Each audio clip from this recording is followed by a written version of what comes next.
Sebelum melanjutkan pembahasan kali ini, silakan klik tombol subscribe agar Anda tidak ketinggalan video terbaru dari channel ini.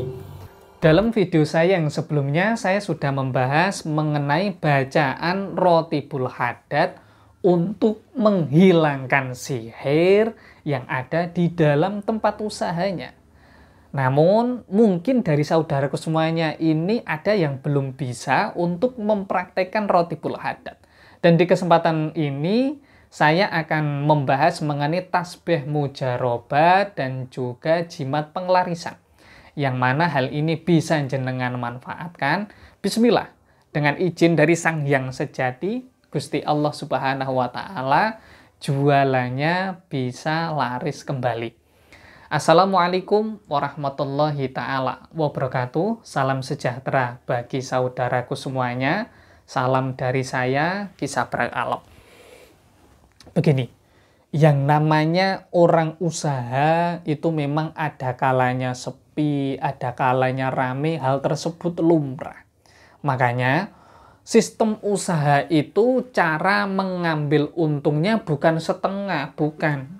Kalau selama ini jenengan mengambil untungnya itu setengah langsung diambil, ya nggak bisa. Jenengan ini mengambil untungnya setengah masih dibagi dua.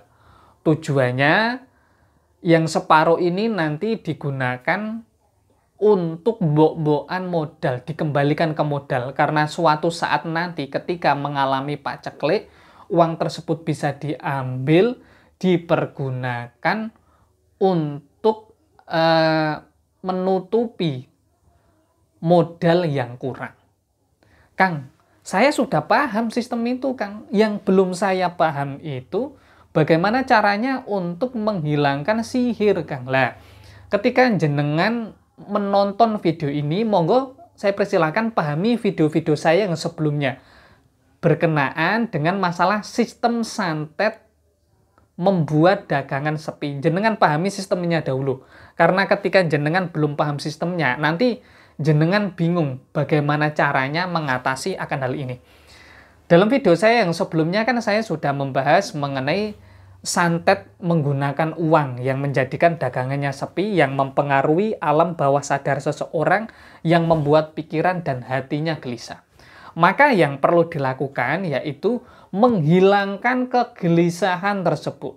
Selain menggunakan doa, yaitu dengan selalu memikirkan hal-hal yang positif. Dalam istilah kejawen Islami disebut dengan husnuzon, berprasangka baik. Tujuannya untuk mengalahkan jin fasik yang sudah masuk ke dalam diri seseorang. Kang, jenengan dalam video sebelumnya kan membahas mengenai Rotibul Haddad, Kang. Saya kurang paham, Kang, kalau membahas Rotibul Haddad. Saya ingin yang ringan-ringan saja, Kang. Kalau yang ringan, ini ada dua macam. Yang pertama, dengan memanfaatkan sarana tasbih mujarobat. Nanti tasbih ini jenengan gunakan untuk dzikir. Nanti akan ada beberapa amalan yang dipergunakan. Kalau belum bisa memanfaatkan tasbih mujarobat, bisa dengan memanfaatkan sarana jimat penglarisan dari saya. Nanti jimat ini akan ada tata cara khusus. Yang pertama, laku panglebur sengkolo dengan cara mandi. Nanti mandi ini tujuannya untuk menghilangkan sengkolo, termasuk kerak-kerak yang ada dalam hati. Pikiran resah, gelisah, dan lainnya ini yang dihilangkan. Nah, setelah dihilangkan, nanti ada laku ngecakno ngilmu. Kemudian laku manunggal. Jangan khawatir, karena lelaku ini nanti akan saya ulas dalam bahasa Indonesia agar tahapannya lebih mudah dipahami. Setelah jenengan melakukan tahapan demi tahapan ini, yang pertama nanti jenengan akan merasakan ketenangan batin, hati yang tenang, hati yang damai. Loh, Kang, saya kok belum merasakan akan hal ini? Berarti jenengan ada yang salah ketika menjalankannya. Dan ketika mengalami akan hal ini, monggo jenengan bisa menghubungi saya agar saya berikan tahapan yang lebih rinci cara menghilangkan sesuatu yang buruk yang ada di dalam hati seseorang.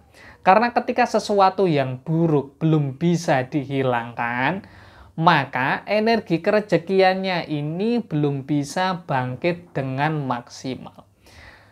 Dan nantinya dengan izin dari Sang Yang Sejati, Gusti Allah Subhanahu wa Ta'ala, dagangannya akan laris kembali. Lah, ketika sudah laris ini, di video saya yang selanjutnya saya akan membahas mengenai cara menyuruh khodamnya agar usahanya ini bisa laris kembali. Kurang lebihnya saya mohon maaf jika dalam hal ini ada beberapa ucapan ataupun tindakan saya yang kurang berkenan bagi saudaraku semuanya. Wassalamualaikum warahmatullahi ta'ala wabarakatuh. Salam sejahtera bagi saudaraku semuanya. Salam dari saya, Ki Sabrang Alam.